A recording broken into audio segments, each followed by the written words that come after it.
to stand in front of you is why you give me or us a round of applause. There's a bit of irony to that. Now, somebody like myself, my haircut probably gives it away that I've never had the opportunity to experience the honor of wearing the uniform that you're in. Right? You notice these things, right? Now, and I speak for everybody in the USO. I have a tendency of speaking in first person, so don't take it, I'm not a really great speaker in that regard. Okay? I speak for every USO personnel throughout the world. Right? It's a unique opportunity to say thank you for those of you that wear the uniform. And there are so damn many things to thank you for at this point, right? Probably the most important thing to me, and I took the opportunity while I was cleaning out one of my junk drawers at home the other day to read the Constitution. And there's probably no more beautiful piece of work and paperwork than the Bill of Rights. And the most profound one in my mind is the First Amendment, freedom of speech. Right? Now I take on a regular basis, I contact my congressman, okay, and I can give my opinion, my suggestion, but most of the time I complain. And they've given us a few reasons to complain about, right? But it's wonderful to have the opportunity to do that, knowing that nobody is going to drag me out of bed in the middle of the night and throw me and my family in bed for what I had the opportunity to say. If I said that in North Korea, I'd end up with a bullet in my head, right? Right? The First Amendment also gives us freedom of press. Yeah, that could use a little work, right? All you got to do is watch these political campaign commercials and you'd see that. Freedom of religion. I can go to any church, mosque, temple, or synagogue that I choose. Or I could pull the covers back over my head and go back to sleep. Thank you for that privilege. It also protects my Second Amendment rights, which I find ironic, right? That protects me from my government if my government gets tyrannical. And you put your lives on hold and your ass on the line to protect those rights for me. Thank you. Right now, there's a lot of problems in this country, and finally, the people are getting up and taking notice.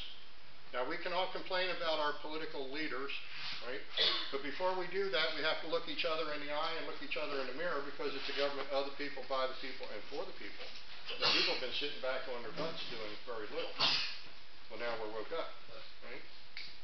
The USO, as I said, is a remarkable opportunity. Our mission statement is to enhance the quality of life of the military and their families wherever they may be. And we take that job very seriously. Our motto is, till they all come home. And we're pretty proud here at Liberty USO, which encompasses Pennsylvania and southern New Jersey, that in the 7 years we've been doing this, there hasn't been a flight out now from the McGuire portion of the base or one inbound that we haven't had the pleasure, privilege, and honor to serve you your farewell meal or a welcome home meal. It's an honor that I'm not sure that we've earned, but we take it very, very seriously.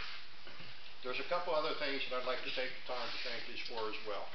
And they're the ones that, as a parent, I hold very, very dear to my heart.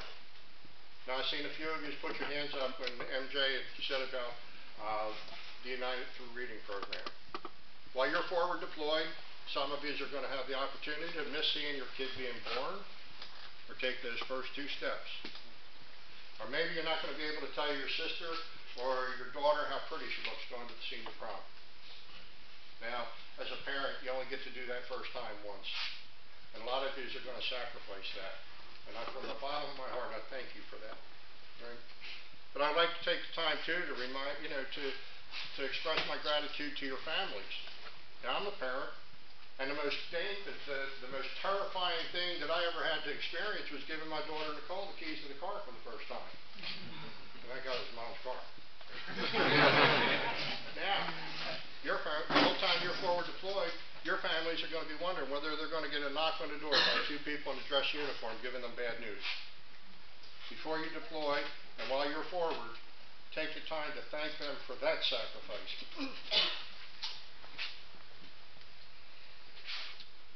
No parent should have to suffer that, right?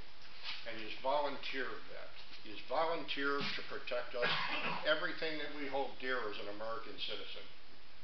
And we thank you for that from the bottom of our heart. Right? Now, on the wall of the Philadelphia Vietnam Veterans Memorial, there's an inscription that reads, "For those that fought for it, freedom has a flavor that the protected will never know."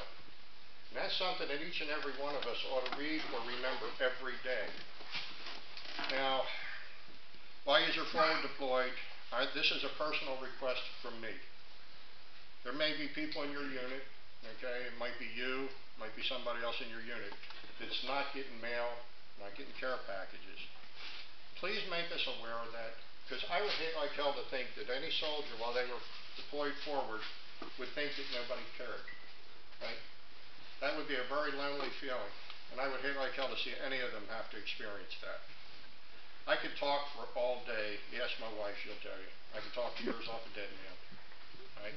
The only thing that I have to offer you in return for the sacrifices that you're making on our behalf is a very humble and a very sincere promise that, like the rest of my family and my fellow USO volunteers, and I'd like to thank everybody that calls themselves an American citizen, I promise you that I will continue to try and live my life in such a way that you'll be as proud of me and us as we are of you. Thank you very much for your service, and please be blessed.